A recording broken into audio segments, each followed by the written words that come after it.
नमस्कार, नेशन 24 में आपका स्वागत है। मैं नीरज। देखिए, अभी हाल में ही जो है पंचायत चुनाव बिहार में ख़त्म हुआ है और उसके चुनाव आयोग ने बहुत ज़बरदस्त तैयारी की थी और हर पूरे बिहार में जो चुनाव हुआ था उसमें बहुत बेहतर तरीके से चुनाव कराया गया और बहुत बेहतर ढंग से रिजल्ट भी आया। अब दोबारा चुनाव यहाँ होने जा रहा है, वो चुनाव होने जा रहा है मेयर का, डिप्टी मेयर का और वार्ड पार्षद का। तो चलिए, इस बार चुनाव में थोड़ा बदलाव भी हुआ है और इस बार मेयर और डिप्टी मेयर के चुनाव में जो है आपको जनता के द्वारा चुनने की बात सामने आई है, क्योंकि पहले जो है तरीके दूसरे थे और अब तरीके बदल दी गई है। इसी क्रम में अभी हम वार्ड पार्षद वार्ड नंबर 20 में पहुंचे हैं, जहां वार्ड पार्षद प्रत्याशी भावी प्रत्याशी हैं रेखा कुमारी जी, उनके घर पहुंचे हैं और उनसे जानना चाहते हैं कि आखिर वो इस बार पहली बार चुनाव में क्यों खड़े हुए हैं, क्या समस्याएं इनके सामने पहुंची, जनता का कैसा इनके प्रति लगाव रहा, जनता ने क्या इनको कहा, इन सारी चीज़ों पर भी इनसे हम चर्चा और परिचर्चा करेंगे। आपको बता दें कि रेखा कुमारी जो हैं लगभग 20 सालों से जो है समाज सेवा से जुड़ी हुई हैं और लगातार अपने क्षेत्रों में समाज सेवा करते रही हैं और चाहे वो सुख हो, चाहे दुख हो, चाहे जो भी स्थिति हो, यदि इन तक कोई पहुंचता है तो उनके सेवा भाव में ये हमेशा लगे रहती हैं और इनके हस्बैंड जो बिजनेसमैन भी हैं, समाज सेवी भी हैं, वो भी लगे रहते हैं। तो चलिए हम इनसे चर्चा परिचर्चा करते हैं और जानते हैं कि पहली बार चुनाव में खड़ा होने का क्यों सोचे और यदि सोचे हैं और जीत के आने के बाद इनकी पहली प्राथमिकता क्या होगी। नेशन 24 में आपको आने के लिए बहुत बहुत धन्यवाद। सभी को प्रणाम करती हूँ। मेरा पहला सवाल है मैम कि काफ़ी लंबे समय से आप यहाँ रह रही हैं, चुनाव भी देख रही होंगी और जनता के समस्याओं को भी सुन रही होंगी। क्या सोच हुआ आपको कि आप चुनाव में खड़ी हुई हैं? चुनाव में इसलिए खड़ी हुए हैं क्योंकि यहाँ अपने वार्ड में बहुत सा कार्य नहीं हो रहा है, जिसकी वजह से देखकर अगल बगल देखे कुछ विकास का कार्य नहीं हो रहा है, कुछ अच्छे कार्य नहीं हो रहे हैं। यहाँ जो सरकार जो योजना दे रही है वो योजना हमारे पास पहुँचती ही नहीं है, अब पहुँचती भी है तो पूरी तरह से नहीं पहुँचती है। इसी वजह से यहाँ हम वार्ड पार्षद में खड़ा होना चाहते हैं और चाहते हैं कि यहाँ पे जितने भी योजनाएं आ रही हैं वार्ड में तो सब तक पहुँचा जाए। देखिए, चुनाव की नॉमिनेशन की प्रक्रिया शुरू है, बहुत जल्द आप लोग नॉमिनेशन भी करेंगे।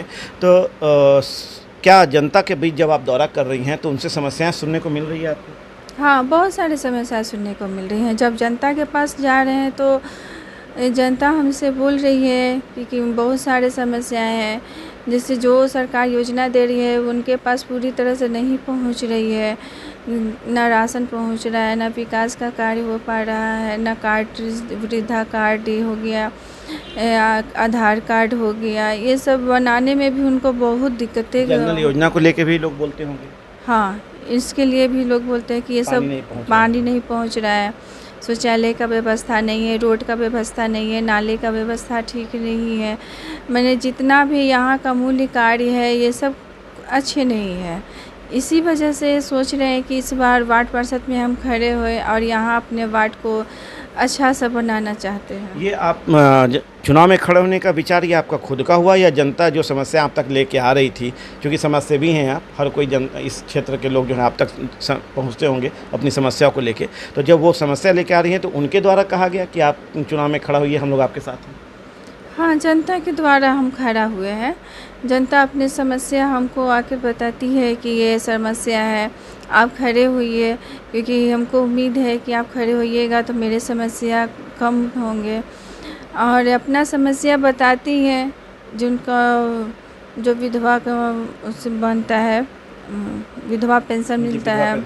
हाँ, विधवा पेंशन मिलता है, वो जो भी यहाँ जितने भी विधवा हैं उनको नहीं मिल रहा है, श्रम कार्ड नहीं बन रहा है, आयुष्मान कार्ड नहीं बन रहा है, मतलब ये सब दिक्कतें हैं यहाँ पे। जब आप स्लम एरिया का दौरा करती हैं तो वहाँ की स्थिति क्या है? क्या आपको लग के वहाँ की स्थिति को देख के दुख होता है, कुछ विचार होता है कि इस पर क्या किया जा सकता है? हाँ, होता है। गरीब लोगों को झोपड़पट्टी ये सब देखते हैं, वो लोग नाले के किनारे बसे हुए हैं, तो चाहते हैं कि सरकार से हम लोग निवेदन करेंगे कि उन लोग को रहने की व्यवस्था दी जाए। गरीब लोग हैं, उनके लिए भी अच्छे मकान का व्यवस्था होना चाहिए, उन लोग को भी पीने का व्यवस्था होना चाहिए, उनके बच्चों लोग का शिक्षा का व्यवस्था होना चाहिए, इमरजेंसी के लिए एम्बुलेंस होना चाहिए, एक कम्युनिटी हॉल होना चाहिए, ये सब व्यवस्था होना चाहिए।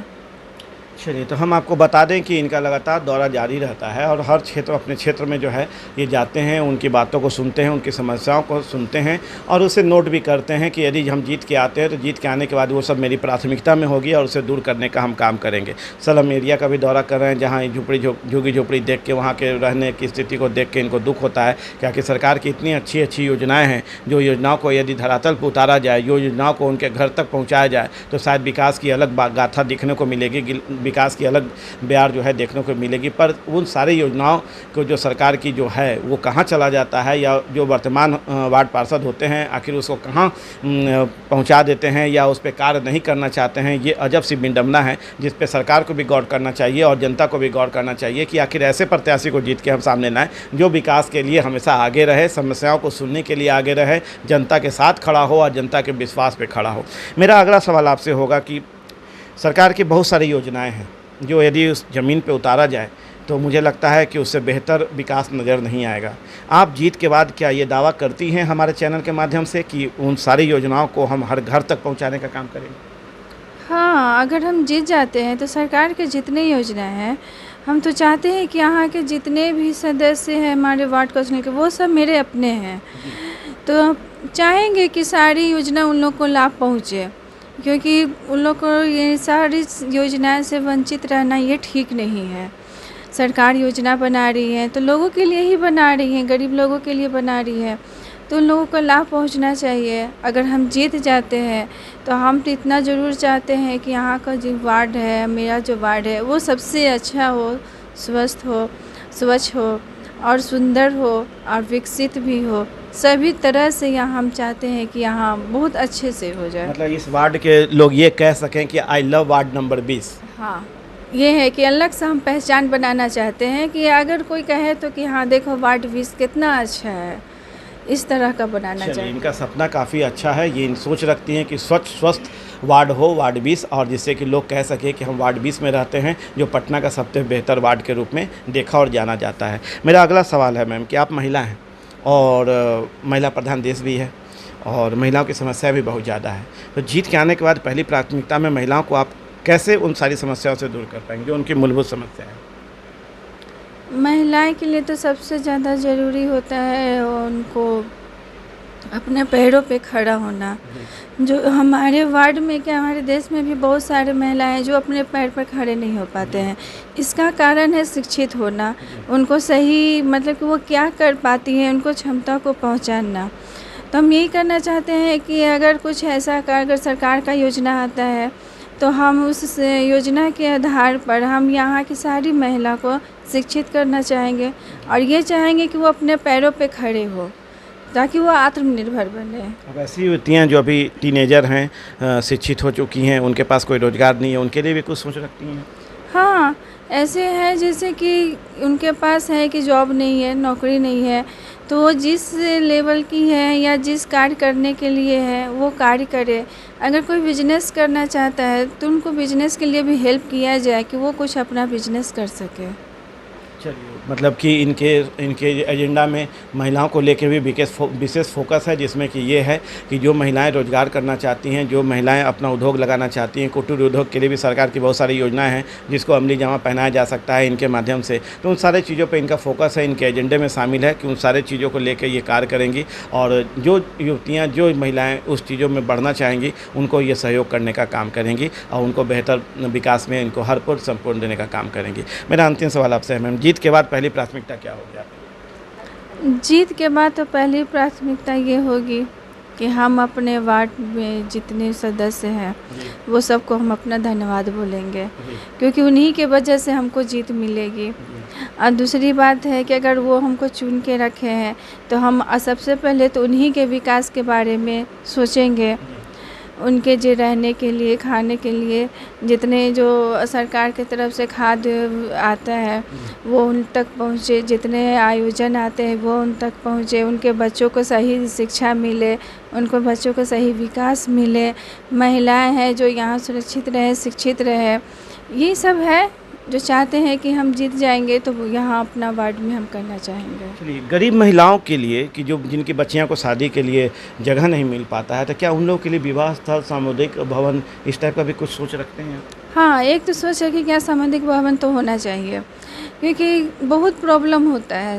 एक गरीब बच्चे को जो है शादी होती है तो रोड पर टेंट गिरा देते हैं, जिसके आने जाने का भी बहुत दिक्कत होता है। और वो लोग मजबूरी में ऐसा करते हैं, और जगह नहीं ठीक होने के वजह से वो लोग ठीक से अपने जितने उन लोग को जो होता है करने के लिए उतना कर नहीं पाते, शौक़ पूरा कर नहीं पाते हैं।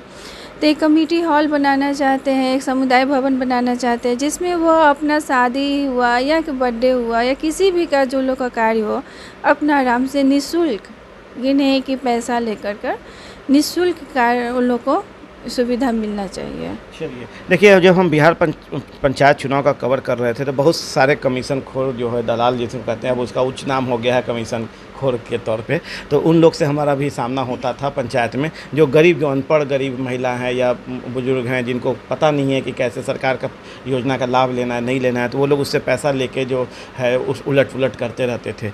यहाँ भी स्थिति वैसे ही है। तो क्या आप अपने यहाँ कमिश्नर खोरों को पैदा लेने देंगी, भ्रष्टाचार करने देंगी, या उस पर रोकथाम लगाएंगे? नहीं, इसमें तो रोकथाम तो हम करेंगे। और हम तो चाहते हैं कि हम ऐसे एक सदस्य बनाएंगे 5 लोगों का जी, टीम बनाएंगे और पूरे वार्ड में घूमेंगे, कौन कैसा काम हो रहा है, अगर जैसे सरकारी कार्य भी हो रहा है तो ठीक से हो रहा है कि नहीं हो रहा है। जो गरीब लोग हैं वो डायरेक्टली हमसे आकर, माने सीधा हमसे आकर बात कर सकते हैं। जो उनकी भी जो समस्या है वो हमको बता सकते हैं, बिना किसी परमिशन के, बिना रिश्वत दिए हुए उनका कार्य करने की कोशिश तो करेंगे। और रिश्वत यहाँ अगर बन जाते हैं तो हम यहाँ रिश्वत नहीं चलने देंगे। चलिए, हमारे माध्यम से आप अपने वार्ड नंबर 20 के जनता को क्या कोई संदेश देना चाहिए? संदेश ये देना चाहते हैं कि सबसे ज़्यादा शक्ति तो आप ही लोग के हाथ में है। अपना शक्ति का उपयोग कीजिए और अच्छा है सभी को। यहाँ जो हम कोशिश जो कर रहे हैं आप लोगों के लिए, वो कोशिश में हम लोग को सहायता दीजिए ताकि हम जीत कर और आप लोग को अच्छे जीवन दे सकें।